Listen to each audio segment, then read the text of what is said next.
everything comes back to being able to hack your mind so that you can reach whatever that goal is, big or small. Well, if you've listened to my podcast at all or heard me speak in a keynote, then you've heard about Dr. Cio. She is the person that helped me overcome my anxiety. She is a super genius, and she is an incredible healer.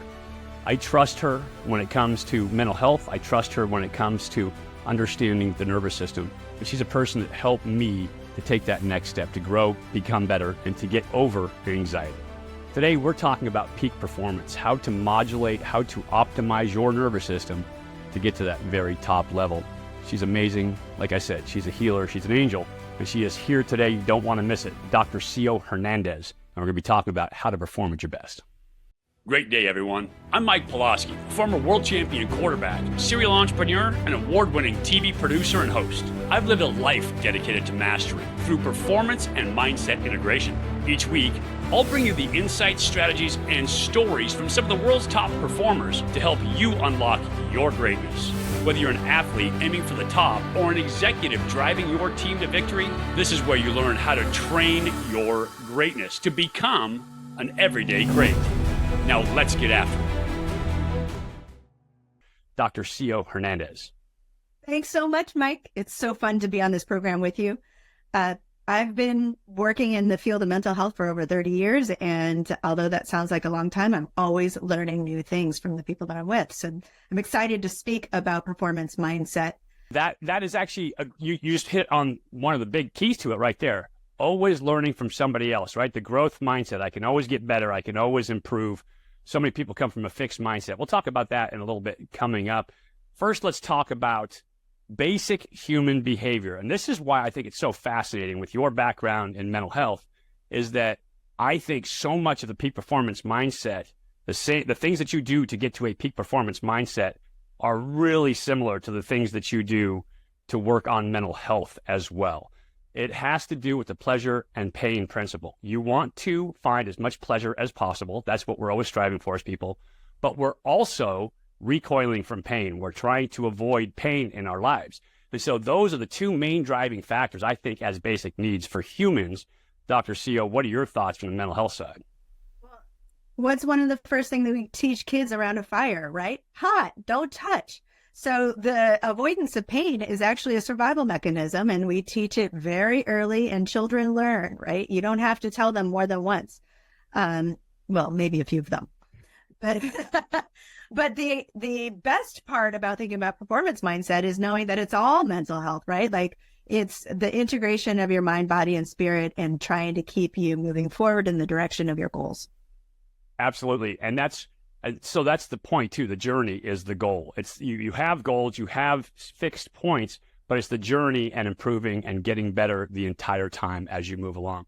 Peak performance, as we discuss it, people have an ideal based on their own values, on their own principles in terms of what peak performance is. For some people, they want to be ultra rich. Like money is, if they are making a ton of money, for them, that is peak performance. I was never one of those people. I was a creative. For me, kind of the American dream of the pursuit of happiness. I want to be happy, I want to be fulfilled, and I want to be pushing myself to be the best I can be at whatever I am being at that moment. For me, that is peak performance. I think for artists, musicians, it's to play the most beautiful music you can create, to affect the most people, to have them share that emotion that you're putting into your music or your painting or your art, I think is peak performance for a lot of people too. And so the ideal of peak performance is also subjective. Well, yeah, like for me, I want to be able to help as many people as possible to be able to help themselves reach their own goals. And that's part of peak performance too. And to be seeing somebody that's actually done it, that's like gold to me. And so again, we talked about it as a basic need. We are avoiding pain. We are looking for pleasure. Let us talk about the biology behind peak performance. Dr. Cio is actually the one. I kind of had a round sense of this, a soft sense of the biology of performance and the things that hold you back. But until I had a clear conversation with Dr. Cio about the vagus nerve and the way your body reacts to negative stimuli and the way that you create thoughts, I didn't put together the entire biology of peak performance. And that's when it tied together in my head to me about how we deal with mental health, because I was suffering from some anxiety at the time and trying to figure out what was going on with me, and then how we attack peak performance. And the same things that create the anxiety in our lives on the mental health side are the same types of stimuli and inputs that hold us back from performing at our peak. Absolutely.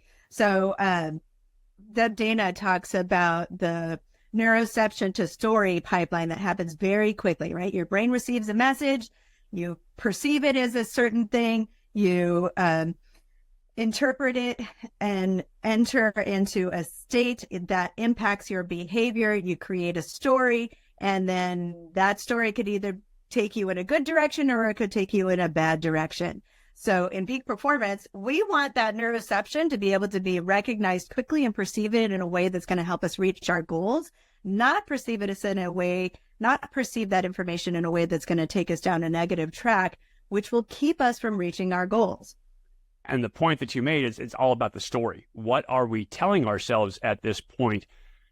And it's the same hormones, the same chemicals that your body's producing that can put us in two completely different states. One, we know the big one, adrenaline, epinephrine. When your body starts to produce adrenaline, this is now putting you into that fight, flight, or freeze mentality, the physical nature of it, because if you are going to fight, you're going to need adrenaline to get your body up, to shrink the blood vessels, to do all those things, get more sugars into your body so that you have energy. So your body's going to react to that adrenaline in a certain way, getting you ready to fight or to flee, to run. Because if you run, you're going to need energy as well. You're going to need to protect your vital organs. So blood flow is going to go to the center of the body, to the brain, to the major organs. It's also going to get blood flow to your muscles to make sure that you are ready to go. So that is a very physical thing. It is a very basic biological reaction to stressors, to what we perceive as fear. It's also the same exact feeling when you are excited. And so the story here is what makes the difference in terms of being excited or being fearful. I'll tell you a great story. When I used to play in the Arena Football League, I had some fantastic teammates, and everybody, so diverse, and their personalities were so much different. And the way guys would get prepped for a game was entirely different. One of my favorite people on this earth, who I still talk to this day, was offensive linemen, because they're awesome people. Before every single game, this guy would go out and he would start puking. Like, he would be in the locker room and he would start throwing up before games because the nerves were so high. And he had that fear, and he didn't want to fail. And this is the story he's telling himself, not to get, in trouble, not to fail, this is the worry. And he would look at me and he would say, "Hey, Mike, watch out for, whoever we were playing that week." It didn't matter who it was. "Oh, watch out for this guy. He's really, really good." And I would look at him and say, "You're going to block him, right?" And he'd go, "Yeah." I'm like, "Then we're good. I'm okay with that." And so his reaction to that stimuli, to those hormones being dumped into his body, was to get sick, literally physically sick, and start throwing up. I, on the other hand, I would feel that adrenaline coming into me, and you can feel it. Your hands start to tingle. You start to feel that energy, a little bit of sweat beating up. You start to feel your heart rate increase, and you're ready for fight or flight.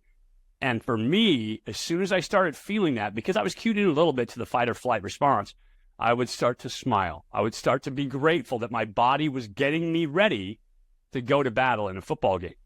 And so for him, the story was, I got to be worried. I got to be scared. I got to, be on guard and have a little bit of fear. For me, my story was, my body's ready. I'm ready to rock and roll. It is time to go to battle and play this game.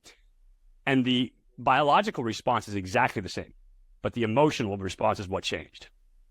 Well, the emotional response, but even before that, the thought, right? Like, you didn't believe that you were going to die, right? So he was entering into this situation thinking that he was going to die or be decimated in some sense. And you were going in going, "Oh, this guy's going to protect me." You had safety and connection with him.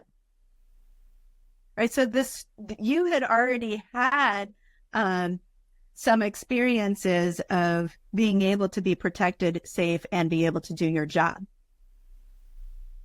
And the other thing I had experiences of not being protected and safe because I also played for the Miami Hooters a couple of years prior to that. But I chose, if in my position as a quarterback, if I chose to focus on, I might get hit, I would never be able to do my job. And so understanding that, and this is what we'll talk about in terms of peak performance, I shifted my mindset to one of gratitude, to one of appreciation of the opportunity to play football, to a mindset of we've got this, we have this nailed, and we're just going to move forward with that idea in our head. And so having the confidence, I like to call it faith. Some people call it belief. I think faith is a more powerful word. But having the faith that we had it wrapped up, that we had done the work, that we did everything we could to be ready for that opportunity, gave me the confidence to go into that game, knowing that that's excitement, knowing that my body's getting ready for it. Well, we've talked a little bit about how a body will experience an emotion and then you assign to it what that means to you, right? So you had the same sweat that he had going on, except for your sweat was about the excitement of being able to move forward. And his sweat he assigned to I'm going to get pummeled here. I'm going to die, right? So, the way the brain works, we experience the emotion first and then we assign the meaning to it. Yeah, and it's funny. Carol Dweck actually studied it, and she said it in her book, Mindset, that we oftentimes have to live up to the expectations, to the labels that we've put on ourselves. And so if we have put this label on ourselves, he came from a small school, right? He was always the underdog. He was always trying to overachieve. And so he put that label on himself as, I'm the underdog. I've got to struggle to get through this. I've got to work harder. I'm not as talented as other guys. And he was every bit as good or as talented as other guys out there. And so, but that label, he was constantly living up to it. I didn't label myself in that regard. I thought, I'm going to go win this. I am a gladiator. I got this, and I'm going to go out and get this done. But so you just said something really important. Those underlying beliefs that he had came from a much earlier part in his life, right? So it didn't have actually anything to do with the game. It had to do with this set of evidence that he had to support that belief for a long time.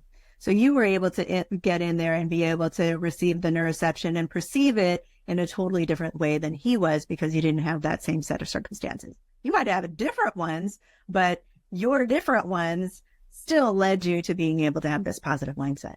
Yeah, absolutely. I know my triggers come from health issues. I grew up struggling with cystic fibrosis. I was a sickly kid laying in my hospital bed.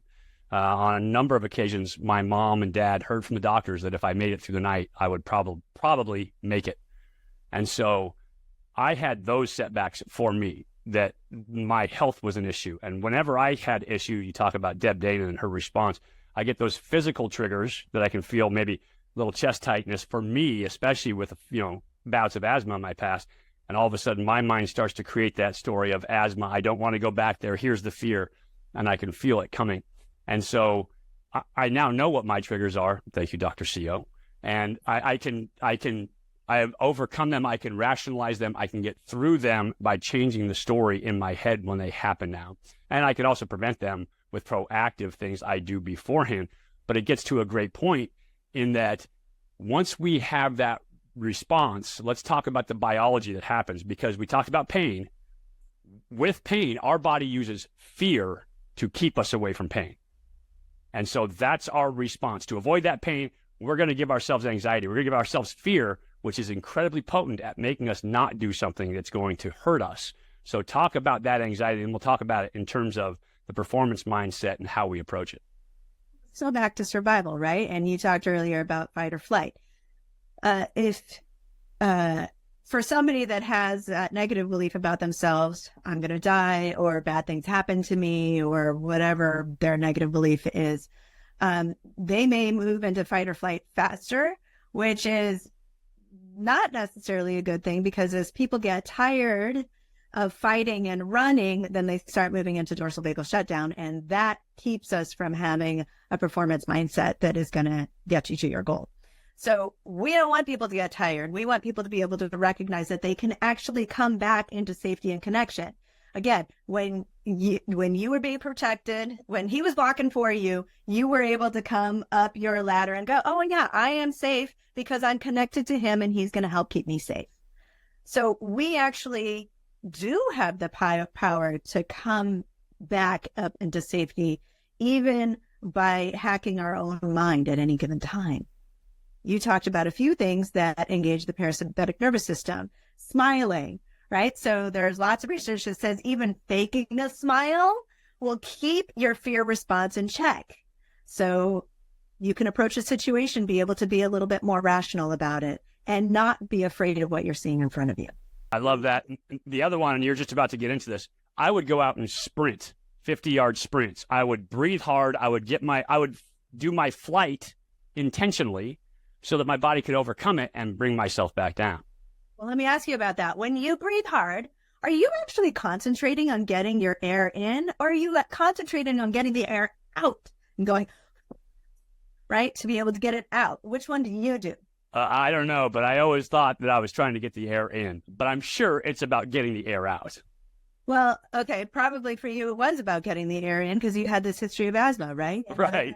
Lung issues. But actually breathing out engages your parasympathetic nervous system and actually helps regulate some of your other physiological responses. I mean, maybe not in the middle of the run, is it going to lower your blood pressure, but it does help regulate the rest of you. The other thing about doing those fast sprints is that you are in a position of being in control. You're the one that's in control of how fast or slow you go. You're the one that is thinking about how to resolve whatever problem you are thinking about at the beginning of that sprint. Most of the time you can have an answer. And just the act of, some people would call it bilateral stimulation of the running, but actually it's the dual attention of having to make sure you're surviving that run, right? So you're paying more attention to continuing to run and making your legs go back and forth. So whatever problem you're thinking about becomes less important because your working memory is focusing on keeping you upright, not tripping on the rock, not doing anything about this run that could keep you from reaching your goal. Yeah. And so you're hacking biology, essentially, right? I can intentionally hack biology, which gets to our next point, which is in order to overcome this, we understand it's pleasure versus pain. It's fear that essentially keeps people from taking advantage of opportunities, from doing things that they really want to do, but they hold themselves back. You get that internal self-judgment, the imposter syndrome. A lot of people want to create. They want to be artists. They want to be musicians. I know I work with kids all the time. They want to be athletes, but they're scared to put themselves out there, to put in the effort for whatever reason on the backside of that is. Maybe, I'll put in the effort and I'll fail. I don't want to look foolish in front of my friends. I don't want to disappoint my parents. Whatever those reasons are, they're scared. The fear of it, the anxiety of it is keeping them from becoming everything they can be. And so the trick here is once you have that, to recognize that as biology, to recognize it as eons of biology that kept us safe from saber-toothed tigers, from T-Rexes, from all those things in our environment that could have literally eaten us back then. And then now look at it. And what I used to do, and I did this while I was playing, is I would look over my shoulder to make sure that there was no T-Rex behind me. Because I realized if there's no T-Rex, then this is really just more of a biological response. I don't have to be worried about that right now. It's a game. It's a game of football. I can go out and perform at my best. I can put myself out there and win, lose, or draw. As long as I do everything that I can do, I'm good to go. And so I made a decision, period. And that decision was, I am going to approach this from a different angle. I hacked my biology by changing the paradigm in my head in terms of how I approached it. I knew I was safe. I looked around, I found that I was safe, which I think is the biggest piece for people initially to find, is that safety. And once you get through that point, and this happened every game. It wasn't like this was once. Every single game as my body would get ready, I would go through this. Okay, it's excitement. I would go for my run. There's no T-Rex. Let's do this. And so making that decision to be great that day at that moment instead of giving into the fear is a huge component of peak performance. Totally. If you're not making that decision, then you're just going to go back to homeostasis, the way things have always been. So that's a comfort zone that you can actually hack. You talked about the imposter syndrome. I like to make a new relationship to the imposter as the protector, because that protector has kept you alive by doing the same things you've already always done, because you know that that has kept you safe enough. It's at least kept you alive, right? But it hasn't actually kept you safe and connected in a way that you can actually reach a goal that's beyond that comfort zone. So if you want to get beyond the comfort zone, then we need to have a little chat with our protector, thank them for keeping you alive as long as they have, and then bring in another part of you, the warrior, future you, whatever that you is that you need to be able to let that protector know you have it. You're in control now. You don't have to worry that those bad things are going to happen anymore, because you don't have anything, no evidence to support that T-Rex is going to get you now. Oh, see, now that is awesome. And that is why I love talking to you about this stuff. Your insights are so good. And I think it makes it so much more accessible for people out there, right? You can listen to a pro athlete talk about him getting through it. And sometimes it's like, grin and bear it, head down, get through it, the way I present it. But what you're talking about is exactly it. I said it before. I reframe my thinking. No T-Rex, I'm a gladiator. Let's go do this, right? I change up my mindset and overcome that, or just face the fear, right? Realize that fear is helpful to me. Realize that it's my biology. Realize that it's part of what's been programmed into me with the negativity bias over the course of years and years and years of human history. And then realize that the situation that I am in at the moment is not going to kill me. And I love the way that you reframe that. That's why you're so freaking smart. As you were just talking, I heard, I'm so excited, right? Like, you can start pairing the music that you have in the background of your head to what you want to be able to accomplish too. If you're sitting there and you don't trust whoever's blocking for you, and you've got Donna, Donna, Donna, Donna, and John's music playing in the background, it's likely you're going to get sacked, right? But if you've got, I'm so excited going on in the back of your mind, you're looking at this and every opportunity is open to you. You're not looking for how you're going to die. You're looking like, how am I going to move forward? That is so, so you say that with music, and now it jogs the story of my head in that my two teams, Cal team, 2 bowl games in a row, one of the most successful team in modern Cal history. We used to play Bad to the Bone by George Thorogood as we came out of the tunnel. And so now literally it gives me goosebumps right now just talking about it. Every time that song comes on, it's like, you can feel your chest swell, and you can just feel how good that feels. And then in Albany with the Firebirds in the Arena League, when we won the World Championship, we became voted by players and coaches the greatest team in the history of arena football. They used to play Right Now by Van Halen, but that keyboard solo at the beginning of it, when it would come up and the lights would go down, the laser light would start and the fireworks, like just hearing the beginning of that song cranks me up as well. And so you can get that super positive emotion to go along with it, and you can just feel that state change from wherever I am to as soon as I hear the first 3 beats of that music, boom, I'm back in it. Totally. Well, okay, but you're also hacking your senses, right? We are adding senses to you, sensory experiences that can help you give you more evidence to support your success. Do you have a smell, a locker room smell? Oh yeah, I got a bunch of them. So locker room smells are you walk into it and you know it. You're there. You're at home. The other one, because in the Arena League we used to come out and they would have fireworks. 4th of July, I absolutely love the 4th of July, right? The smell of fireworks going off just brings me back to those moments as well. And so both of those are really big time for me.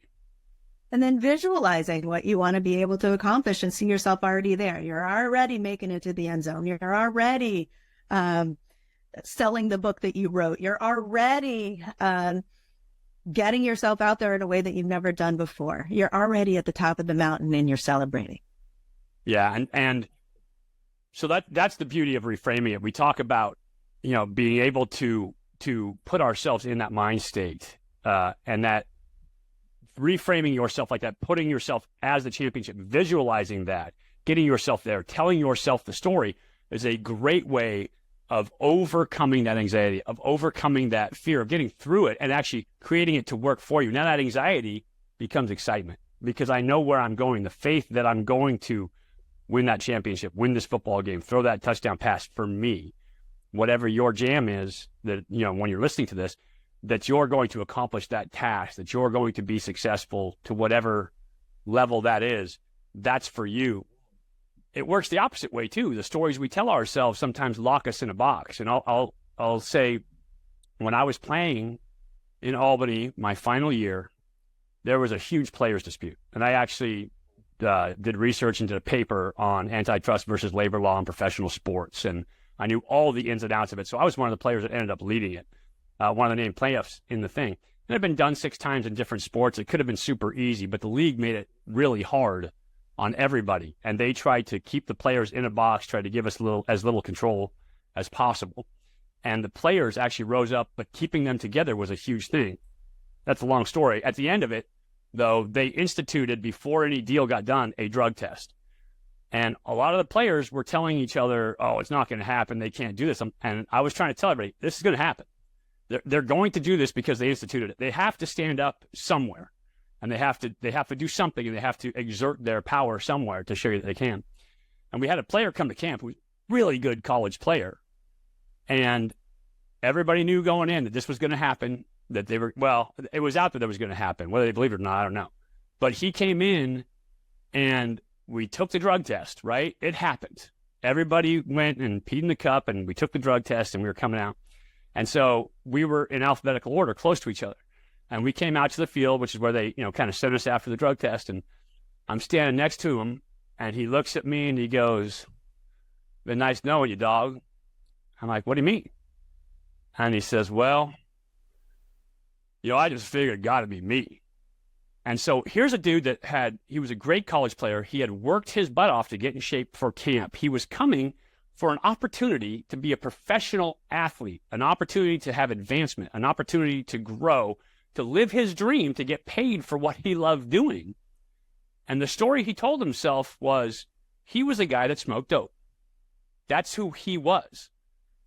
And rather than looking at, this is going to set me back, this is going to get in my way, I need to change my story, he let his story, the familiarity that you were talking about earlier, keep him in a safe zone. Because if he does get through the drug test, now he's really got to go out and prove himself, and there's a chance he gets cut. But if he sabotages himself because he knows where that's at, where that lies, then that seems safe in his mind, which our mind is not always thinking in a rational way, right? That fear gets us in trouble. But because he's thinking that way, he gets cut because of the drug test. He fails the drug test, he's out, he gets cut, and now he has an excuse for getting cut rather than, I wasn't good enough. And so I'm long-winded, but that story always sticks with me as I got to be me.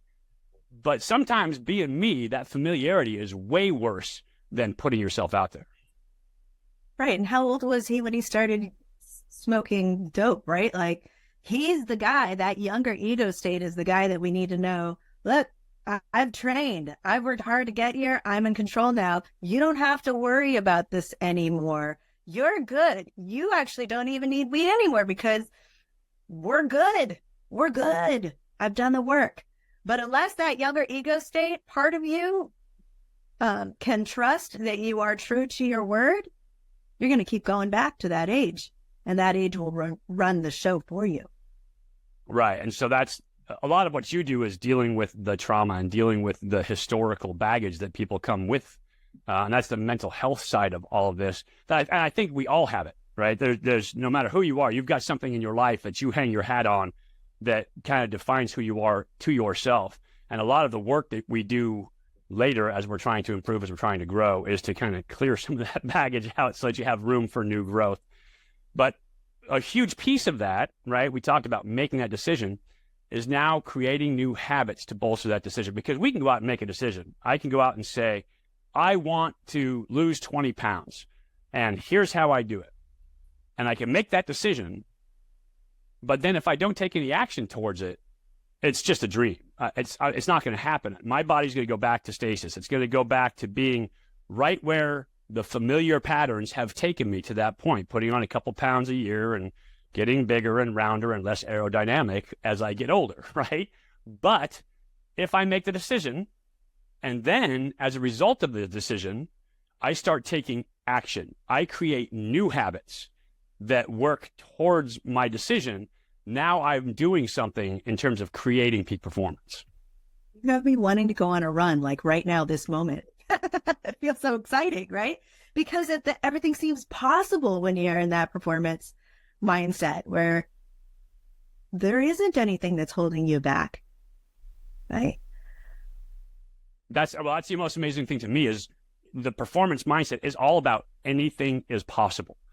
Like I'm never going to be 6'7", right? And I'm never going to be a jockey. So that's not possible to me. But all the things that are within my range of where my biology has put me as an adult are possible to me.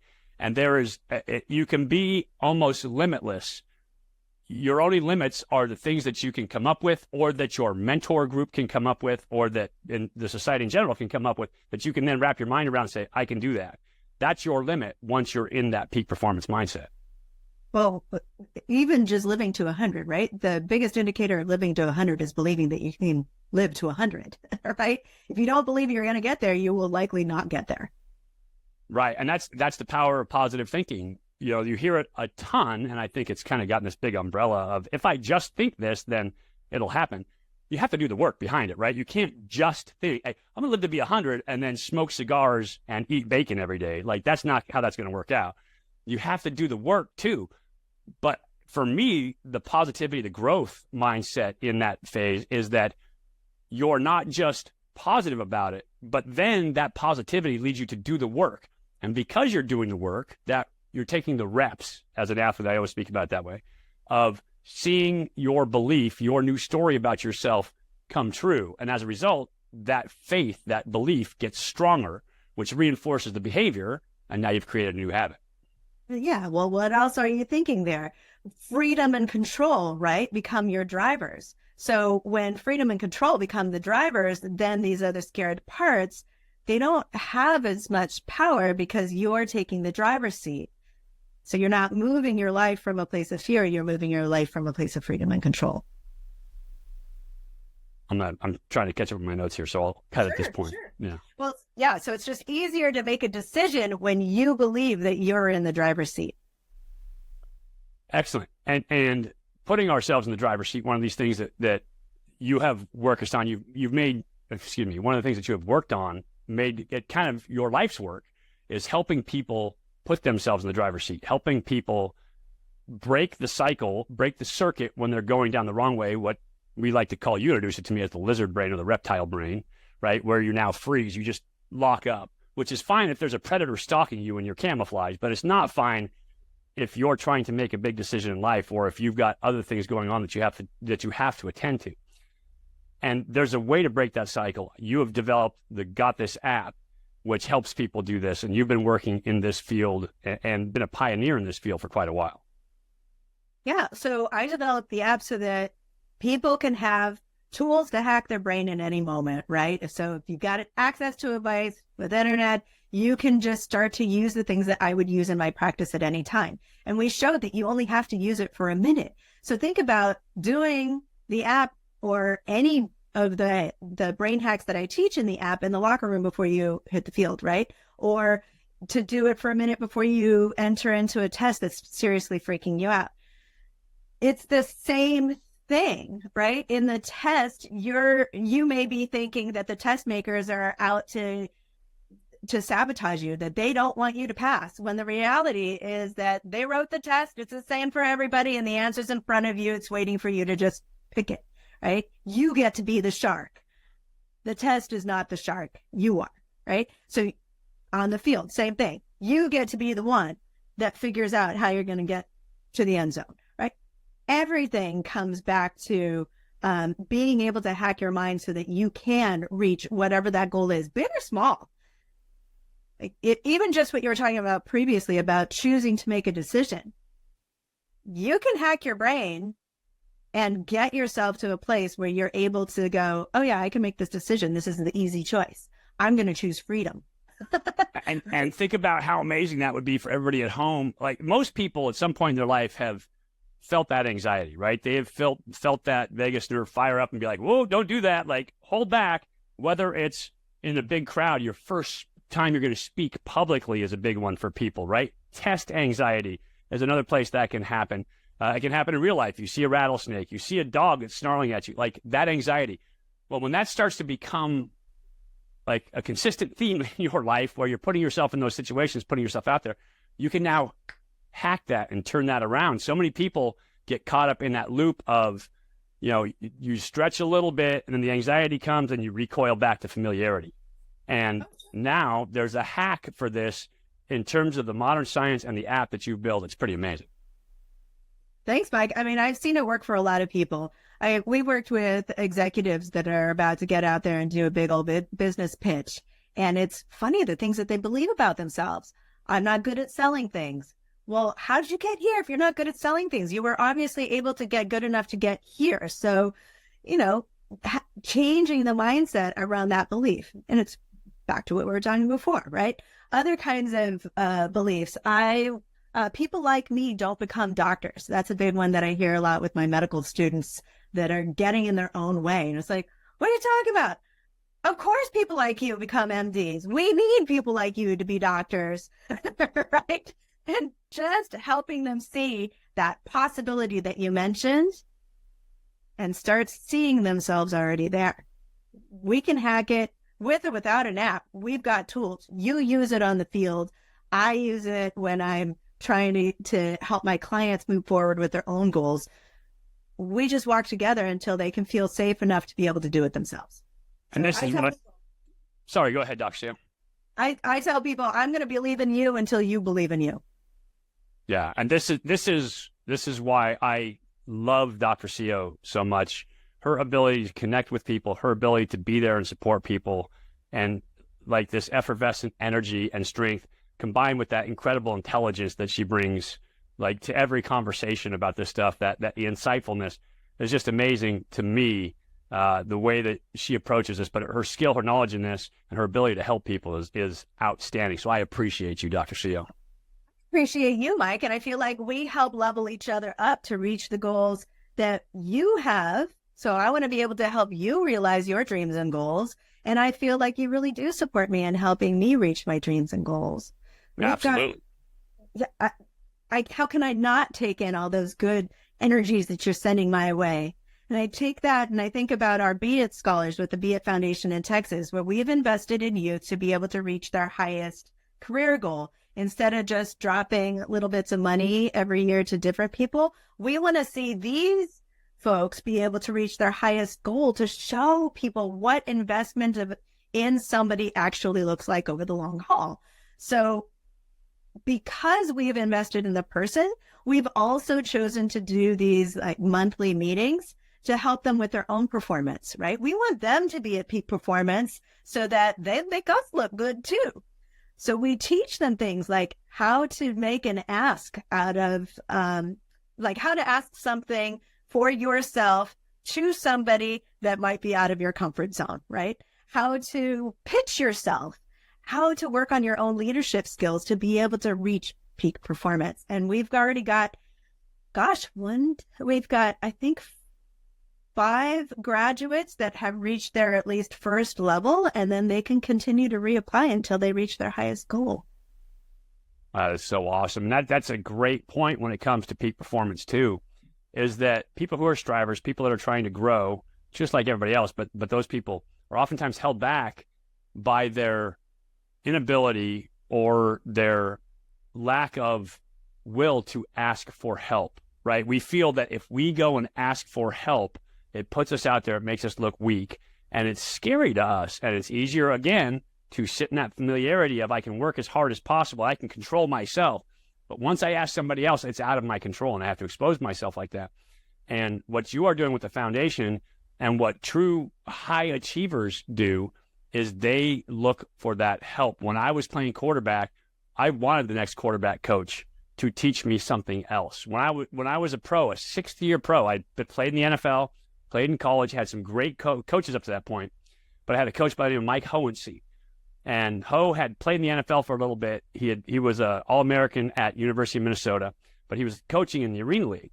And he told me, he didn't just tell me because I've heard it before, but he hammered on me, don't watch your ball. When you throw it, you don't watch your football, because when you do, as soon as you watch it, you want to pick it up out of your hand, and your eyes come up and your balance changes, and it changes your throw, and it changes your accuracy because your eyes are off your target at the end, at the finish of your stroke. And he hammered it on me. Don't watch your ball. Every time I'd throw something, he'd look at me, don't watch your ball.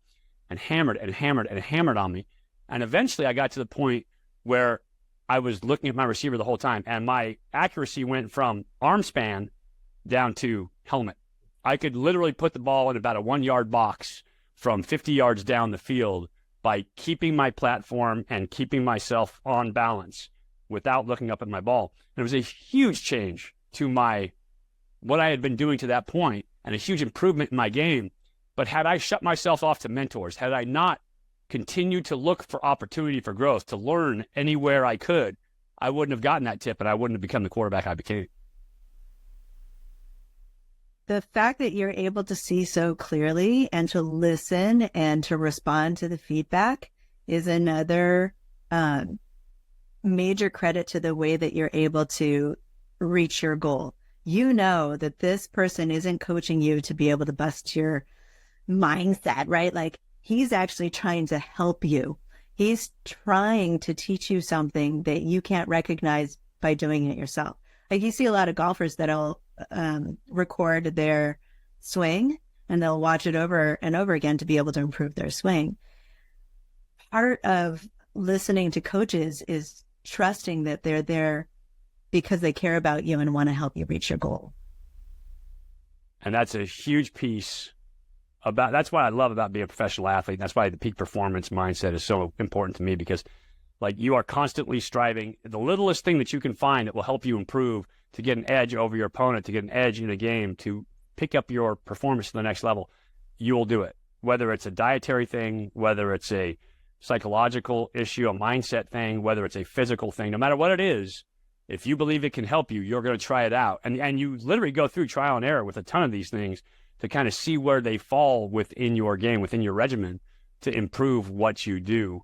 I tell my kids, I still coach quarterbacks locally here, and I tell them all the time, I not only expect you to make mistakes, I demand that you make mistakes. You better be making mistakes, because if you're not putting yourself out there. You're not trying new things. You're not trying to improve your game. And so not only are mistakes acceptable, they're encouraged in my training, because that's how we improve. I wish we had done this show before I sent the email to our tech partner, right? Because that was another mistake, right? So these mistakes are actually good for us, because it teaches us something that we're not going to go back to doing again, right? What? Won't do that one again. And then you correct course to get back on the track that you want to be able to accomplish. Yeah, exactly. We have to, and this is how we take the fear out of it, right? This is how we get rid of that pain principle, is that we take mistakes from the disastrous, horrible outcome that's going to banish us from good society for life, right? Our feeling of connection, to it's an opportunity to learn. This is a teachable moment. This is teaching. And so I made that mistake. Ooh, I won't do that again. I'm going to improve. And the one that people always use, whether it's true or not, is the one about Thomas Edison inventing the light bulb. And he was in his lab, and for the 9,999th time, he blew something up. And his brother-in-law, who was also an investor in his company, said, "Are you insane? That's like the 9,999th time that you've done this. You should just give it up. You have failed." And Edison looks at him and said, "I didn't fail. I just figured out the 9,999th way not to make a light bulb, because that's not going to work." But he wrote it down in his book and ended up actually using that later for another patent. He has more patents on the books, both in the U.S. and internationally, than any other person in the history of the world in terms of what he did. And it came because failure was never final for him. It was just an opportunity to learn a different way of going about things. So if every failure is a learning opportunity rather than another way you could have died, right? Imagine what it would look like to just take all of the learning opportunities and move forward. It's phenomenal. And it's what Angela Duckworth talks about when she talks about grit, right? Doing something hard over the course of time. She has an equation. She calls it the mastery equation.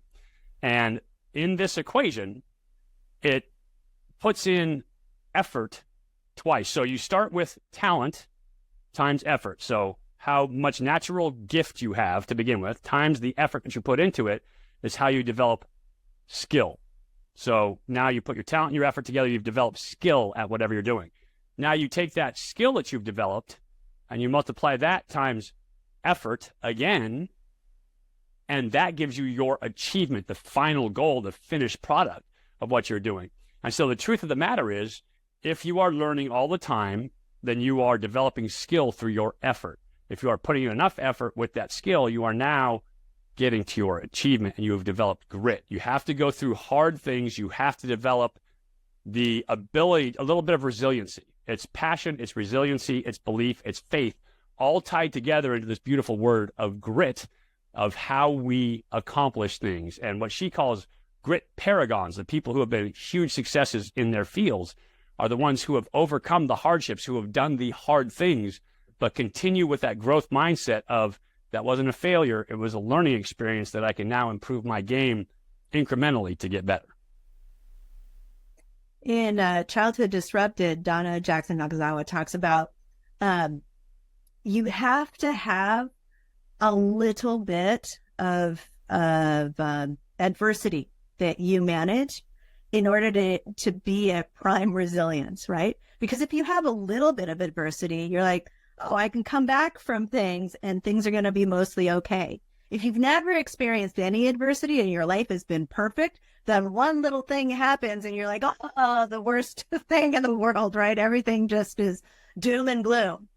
And then obviously on the other end, if you've experienced too much adversity, it's easier for you to move into fight or flight and dorsal vagal shutdown very quickly. And it's much more difficult to become resilient because it's just too much, right? There's just too much you're handling all at once. So this idea that you have to, that grit comes from being able to weather hard times and come out to the other side because of your skill and effort is something that actually builds hope. And if people have hope, then things are possible. If things are possible, then it's able to be visualized. If things are able to be visualized, then you already are creating a path. Yeah, and I love the word hope. I think, everybody has to have hope. I tend to use the word faith for that, because for hope, you believe, and I hope it's going to happen. It's just the way it was presented to me as a kid. But for me, for faith, people will move mountains for faith, no matter what that is. Whether it is religious faith and you believe in God and you are going to move mountains for faith in that regard, whether it is a psychosocial deal, whether it is a political deal, if you have faith in something that it's going to happen, then you proceed along a path with behaviors that are going to enforce that faith. And so faith to me is the word that I love to use for it, because I try to put faith in the fact I have faith that I'm going to be the greatest quarterback to ever play the position to do it the way that I do it. I have faith that I'm going to win championships. I have faith that I'm going to win football games. And I have faith that now when I teach kids that they're going to get through their problems, they're going to learn from every mistake and they're going to grow. I'm going to take your word faith instead because it's a much better word. We just had used hope in the past mostly because we had applied it to our unhoused communities, where we wanted to continue to be able to show that it is possible for them to be able to feel safe and connected again in a society that is not particularly kind. Absolutely. Hope is a wonderful word. It's a bright and shiny word, and it's something, what you say hope and it gives you hope, right? You say hope and you feel better about it. And faith involves some work. Yeah. Like faith involves commitment. And so that's why I choose faith. And that's, the gladiator side of me, the guy who likes to work hard and press hard, because that is my personal image of myself. So you can choose whichever word you want as long as it keeps that positivity. Well, that's true too. But faith is way better. And one of the reasons why is because faith is also unshakable, right? Like if you are strong enough to your convictions and your faith, then it's much less likely that you're going to get destabilized. Without a doubt.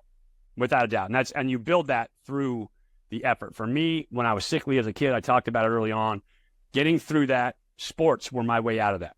Both my parents told me sports were my way out of that, and me seeing that when I ran, my lungs expanded. It hurt a little bit, but they got stronger. And the next time I ran, I could run a little bit more. And so my lungs were getting stronger.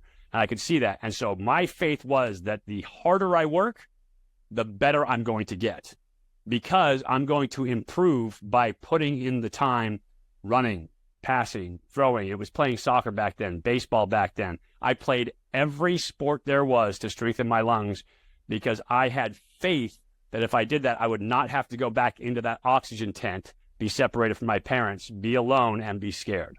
And so for me, sports were my way to get through that. Well, that was your individual piece, right? That was the piece of work that you did. But then your parents, right, the community of people around you, they believed in you and they had faith that you were going to live. They had faith that you were going to live from day one. And they never wavered in their faith for you in your life. And they always lifted you up to your highest and best. And they did. And that's, and that gets to the final point, which is gratitude, right? Showing gratitude for the things that you have in life. You cannot feel gratitude and fear at the same time. It's not possible for your body to do those mental gymnastics to get through that point. And so using gratitude in your favor, using gratitude as a tool as well. You talked about it, throwing that smile up, even if it's a fake smile, getting those endorphins going from smiling, going on a walk, being grateful for the things in your life is super powerful. Just recently for me, I do have the greatest parents that ever lived for me. They were phenomenal, both my mother and my father. And I lost my father 2005.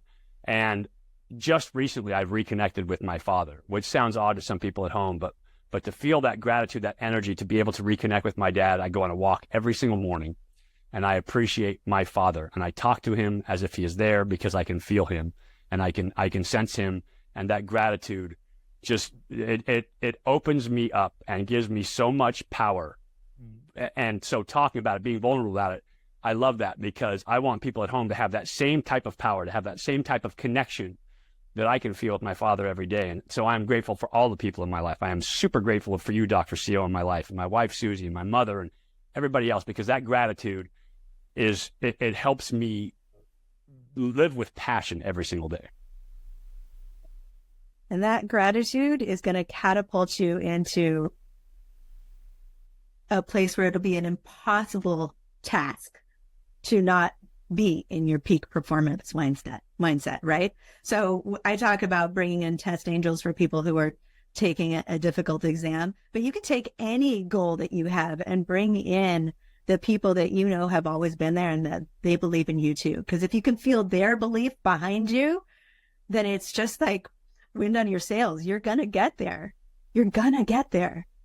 Yeah, talk about faith, boy, knowing that my dad's back there, my mom's back there, right? The people who I love in my life are back there. That will give you faith in terms of doing what you're doing. I do this during my meditations as well. I will sit down every morning now. I am taking care of myself. I didn't do this for a long time, right? I was a grinder, hosed down, didn't have time for anything. I was always rushing through anything. The next thing was always on my plate. But I've learned now that taking the time to take care of myself, to take my 15-minute meditation in the morning, to take my hour walk in the morning. I actually go for a cold plunge first thing in the morning. Pool was 48 degrees this morning. It was awesome. And so get in, sit in there for 6 minutes to get my body right, go for my walk to get my body and my mind right, and then come back and do my meditation to get my mind dialed in for my day. And I am 10 times more productive now. Even though I'm taking extra time that I wasn't taking before, I'm now way more productive, way more focused, and way better during the day because that mindfulness training, right? Learning how to be present, learning how to appreciate the things that I have, the gratitude, gets rid of that low level of anxiety and fear and stress that we're always putting on ourselves by grinding, which I hate that term, grinding. By grinding every single day, I've got to get this done. I've got to, and we start to layer the stress on and build the cortisol, and that epinephrine and norepinephrine starts to show up. And now we're creating our own fight or flight response from the story, once again, that we are telling ourselves about what we have to get done. Okay, but what about the other piece that you talked about, the time for rest and recovery? We need to rebuild our oxytocin tanks too, right? We need our love juices to come back. So being able to connect to the people that we love around us and know that we are safe and connected around us, and to know that it's good to take time, right? Like marathoners aren't doing a hard run the day before their big marathon. They're making sure they've got the appropriate fuel in their tanks to get them ready. They're working on their positive mindset. They're thinking about how they're going to get through 26.2 miles and still have a smile on their face in the end, and maybe even be able to celebrate with all the people that are around them, right? Just thinking differently about allowing yourself to have rest and recovery, regardless of what your goal is. If you continue to grind, it will be much harder for you to reach your goal than if you just spend a little time refilling your love tank. And that's it. Reset your whole system with that love, with the gratitude, with the other good feelings, and it makes you so much more productive. I got so passionate about this because I love coaching young players. I live this. I was not a practitioner, right? I didn't go to school to study psychology or medicine or anything else. But I went through the school of peak performance by becoming a professional athlete myself, and then going on, we didn't talk about this, but starting, developing, growing my own TV production company on top of that in a very competitive field, and then going back into sports, being on air, broadcasting, doing all that stuff, learning peak performance tools that I can use. And I've been so excited about this. I'm actually writing a book on peak performance right now for young athletes, for people, for parents in general, who can use this to improve their lives, which is really my goal, to be able to give this back, because I've garnered a ton of knowledge of what to do and what not to do over the course of my career.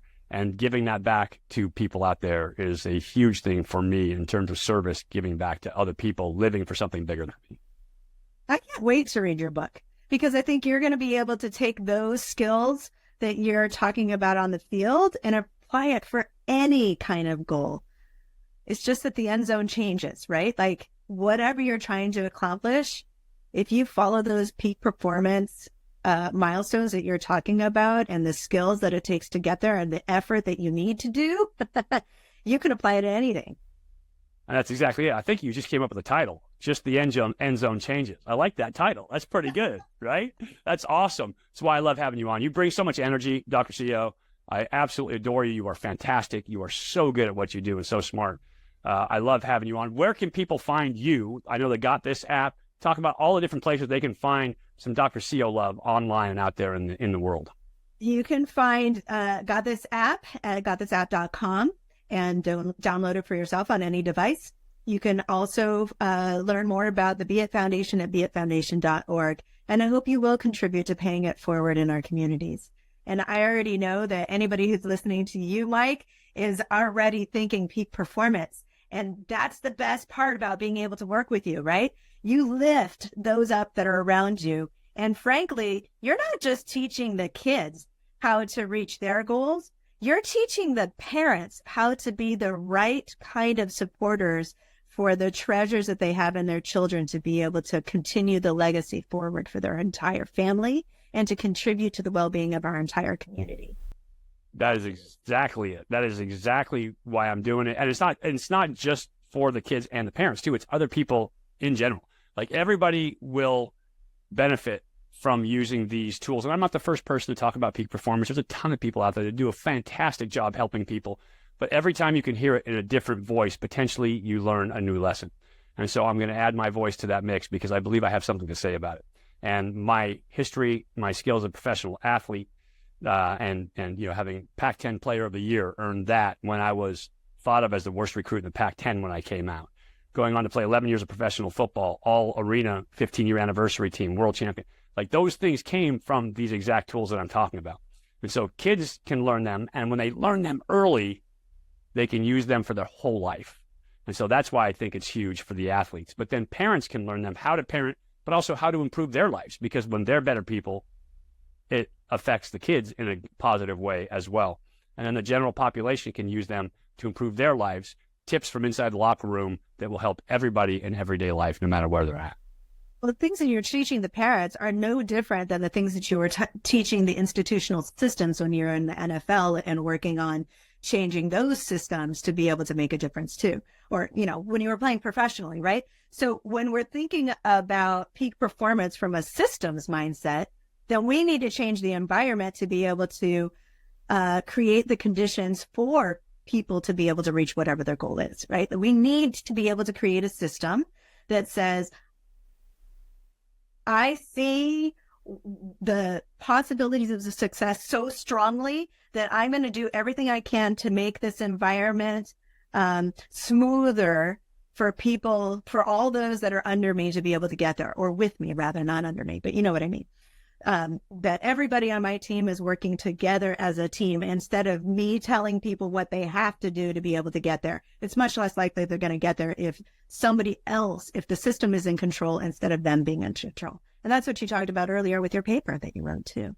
Yeah, exactly. Giving control back to the individual, right? Being able to do the work to get the control back in your life.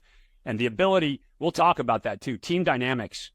I actually feel sorry for my friends that didn't play team sports. Now, I've got some phenomenal friends, gold medalists, world-class athletes, Hall of Famers that were in individual sports. So when I say I feel sorry, I don't mean that. They're awesome. I'm proud of them. I am so awed by their incredible talent and acuity of what they did. But at the same time, they missed that one piece that I love, which is the team dynamic, which I think is so important in life, working in groups. And so we'll talk about more of that. We talked about strategies for the most part today. We'll talk about tactics at a later time, but we wanted to put it on the table about the peak performance mindset, how you get there, how you improve, to kind of bring that to the people at home.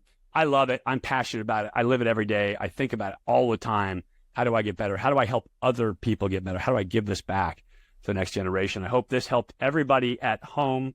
Just spending time with Dr. Cio always makes me feel better. So it raises my game, right? I get that energy up and give me that, just that boost for my day. So I love doing this with you, Dr. Cio. Thank you very much. And Mike, thank you so much.